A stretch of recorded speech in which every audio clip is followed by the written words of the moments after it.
وہی ہے جو مولانا کا تصویر یا امریکہ یا امریکہ یا امریکہ، وہی لوگ، وہی ذہن، وہی ان کی بود و باش، وہی ان کی معاشرت، وہی ان کی سوچ، وہی ان کے اقدار، وہی ان کے نظریات، وہی ان کی معاشیات، وہی ان کی معاشرت، ہر شے وہی ہے، صرف رنگ کا فرق ہے اور کچھ نہیں۔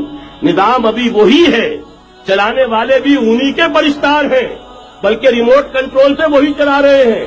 وہ تو آپ کے بجٹ کا بھی فیصلہ کرتے ہیں، آپ کی الیکٹریسٹی کے ریٹس بھی معین کرتے ہیں۔ تو حال یہ ہے کہ ابھی وہ چوتھا دور ختم نہیں ہوا، فرق صرف یہ ہے کہ ڈائریکٹ کی بجائے ریموٹ کنٹرول ہے۔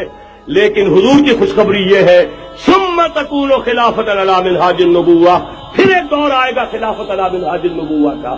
یہ محمد الرسول اللہ کی نوید ہے، وہ صادق المصدوق، وہ سچے ہیں، ان کی صداقت پر خود اللہ گواہ ہے۔ لہذا وہ دور آ کر رہے گا، اس میں کسی بھی بندے مومن کے لیے کسی شک و شبے کی کوئی گنجائش نہیں۔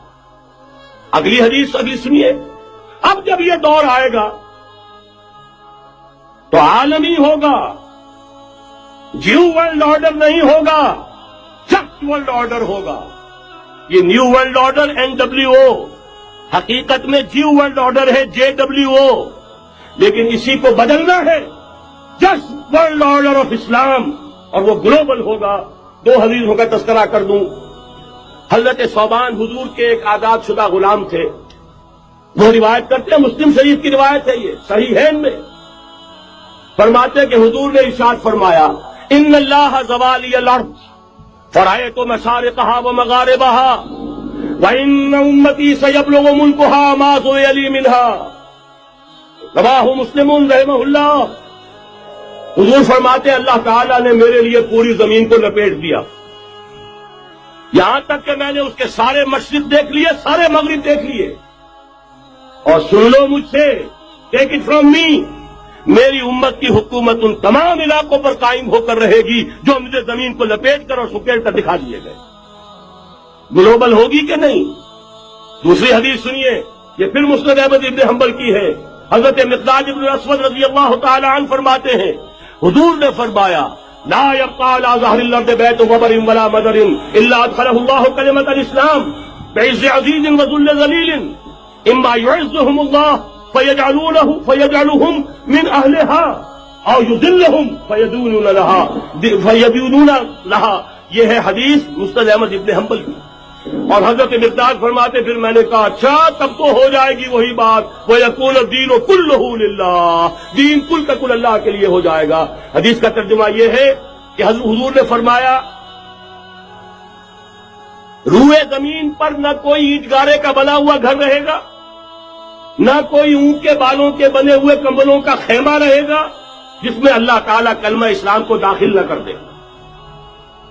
لیکن یہ داخلہ دو طریقے سے ہوگا، بعز عزیز وذل ذلیل، یا صاحب عزت کے اعزاز کے ساتھ، یا کسی مغلوب کی مغلوبیت کے ساتھ۔ یعنی یا تو اللہ تعالیٰ ان کا اعزاز فرمائے گا اور وہ کلمہ اسلام کے خود قائل ہو جائیں گے۔ جب گھر والا خیمے والا اسلام لے آئے گا تو اسلام اس کے گھر میں داخل ہوگا، اس کو بھی عزت نصیب ہوگی۔ وَلِلَّهِ الْعِزَّةُ وَلِرَسُولِهِ وَلِلْمُؤْمِنِينَ، عزت و حق ہے اللہ کا، اس کے رسول کا اور اہل ایمان کا۔ اور اگر وہ اسلام قبول نہیں کرے گا تو یؤت الجزیۃ عن ید وہم صاغرون، چھوٹے ہو کر رہنا پڑے گا، جزیہ دینا ہوگا، اسلام کی بالادستی قبول کرنی ہوگی۔ بتائیے اس کے بعد بھی کوئی شک ہے؟ یہ ہے آسمانی نقشہ۔ یہ اللہ فرما رہے ہیں واللہ متم نورہ ویابی اللہ الا یتم نورہ لیظہرہ علی الدین کلہ ولو کرہ المشرکون، یہ اللہ کا فیصلہ ہے۔ ادھر یریدون لیطفئوا ہے، یہ زمینی نقشہ ہے۔ اب شکل کیا ہے؟ اب میں آپ سے عرض کر دوں کہ ان دونوں کے مابین جو خلا نظر آ رہا ہے، کوئی شخص یقین کے ساتھ نہیں کہہ سکتا کہ اب حالات کا کیا رخ ہوگا، اس لیے کہ ظاہر بات ہے قرآن مجید میں مستقبل کے بارے میں خود حضور سے کہلوایا گیا، وَإِنْ أَدْرِي أَقَرِيبٌ أَمْ بَعِيدٌ مَا تُوعَدُونَ۔ لوگوں مجھے معلوم نہیں ہے کہ جس بات کی تمہیں خبر دی جا رہی ہے وہ قریب آ چکا ہے یا دور ہے۔ وَإِنْ أَدْرِي لَعَلَّهُ فِتْنَةٌ لَكُمْ وَمَتَاعٌ إِلَىٰ حِينٍ، اور میں نہیں جانتا، ہو سکتا ہے اللہ کچھ اور مہلت دے دے تمہیں، اور کچھ اور آزمائش جو ہے اس کے لیے تمہارے لیے کوئی اور مہلت عطا فرما دے، ہو سکتا ہے۔ تو میں بھی کسی دعوے سے نہیں کہہ رہا، لیکن دو امکانات ہیں۔ امکان نمبر 1 کیا ہے؟ ابھی عالم اسلام کا ایک سالڈ بلاک ہے جو یہودی ورلڈ آرڈر کی نگاہوں میں کھٹک رہا ہے۔ میں کھٹکتا ہوں دل یزداں میں کانٹے کی طرح۔ اگرچہ ان کی اسٹریٹجی کیا ہے؟ ایک ایک کر کے ان کے حصے بکھرے کر کے تیا پانچا کرو۔ ابھی وہ بلاک کون سا ہے؟ ایران ہے، افغانستان ہے، پاکستان ہے، اور روسی ترکستان سے آزاد ہونے والی جو ریاستیں ہیں، یہ ایک سالڈ بلاک۔ یہ عجمی مسلمان عربی نہیں، عربی گئے، یہ نوٹ کر لیجئے، اس لیے کہ عربوں کو اللہ نے فضیلت دی تھی، محمد ان میں سے تھے صلی اللہ علیہ وسلم، یہ رتبہ بلند ملا جن کو مل گیا۔ لیکن ساتھ ہی اللہ نے دھمکی بھی دے دی تھی سورہ محمد میں، ان تتولوا یستبدل قوما غیرکم، اگر تم پیٹھ دکھا دو گے اس مشن کو جو ہم نے تمہارے حوالے کیا ہے، تمہیں ہٹائیں گے، کسی اور کو لے آئیں گے۔ اور یہ بات ہو چکی ہے 13ویں صدی عیسوی میں، 1258 میں، جب سقوط بغداد ہوا ہے، عربوں کے ہاتھ سے عالم اسلام کی قیادت چھین لی گئی، معذور کر دیے۔ اس کے بعد قیادت کن کے ہاتھوں میں آئی؟ ترکوں کے ہاتھ میں، ترکان تیموری ہندوستان میں، ترکان صفوی ایران میں، ترکان سلجوقی مڈل ایسٹ میں، اور ترکان عثمانی کا تو کہنا ہی کیا ہے، وہ ایشیا مائنر سے چل کر، آپ کو معلوم ہے کہ مشرقی یورپ کا کتنا بڑا علاقہ، دی گریٹ آٹومان امپائر کی صدی کے آغاز تک قائم تھی۔ اس صدی میں عجیب عجیب معجزے ہوئے ہیں۔ گریٹ آٹومان امپائر جو 3 بر اعظموں پر محیط، نام و نشان ختم۔ The great U S S R, نام و نشان ختم۔ اب تو روس صاحب ایک ملک کی حیثیت سے رہ گئے۔ یہ اس صدی میں دو اور وقت نہیں ہے، میں اور آپ کو کیا بتاؤں، اس صدی میں تو بڑے بڑے عجیب عجوبے ہوئے ہیں، بڑی بڑی 2 عظیم جنگیں ہو چکی ہیں، تیسری جو ہے سر پر کھڑی ہے، دور نہیں ہے، جس کو حدیث میں کہا گیا ہے الملحمۃ العظمی، تاریخ انسانی کی عظیم ترین جنگ، اور وہی صلیبی جنگ جس کا آغاز بوسنیا سے ہو چکا ہے۔ بہرحال اس وقت جو میں کہہ رہا تھا، ورنہ میرے پاس تو یعنی یہ کہ درد دل کہنے کے لیے وقت نہیں ہے، مجھے اپنی بات کو محدود کرنا پڑ رہا ہے، لیکن میں اب آ رہا ہوں اصل موضوع کی طرف، کہ ایک امکان تو یہ ہے کہ اس بلاک میں اسلام کا احیاء ہو، اور اس کے لیے کچھ دلیلیں بھی موجود ہیں احادیث نبویہ میں۔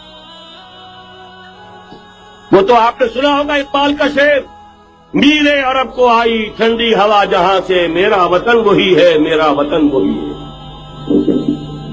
حدیث میں آتا ہے یخرج ناس من المشرق یوتئون للمہدی، یعنی سلطان ہند، مشرق سے فوجیں نکلیں گی کہ جو کہ مہدی کی حکومت قائم کریں گی۔ یہ مہدی اہل تشیع کے مہدی اور ہیں، ہمارے مہدی اور ہیں۔ اہل تشیع کے عقیدے کے مطابق ان کے بعد میں امام جو روپوش ہو گئے تھے، وہ امام مہدی ہے، وہ ظاہر ہو جائیں گے، ابھی امام غائب ہے، پھر وہ ظاہر ہو جائیں گے۔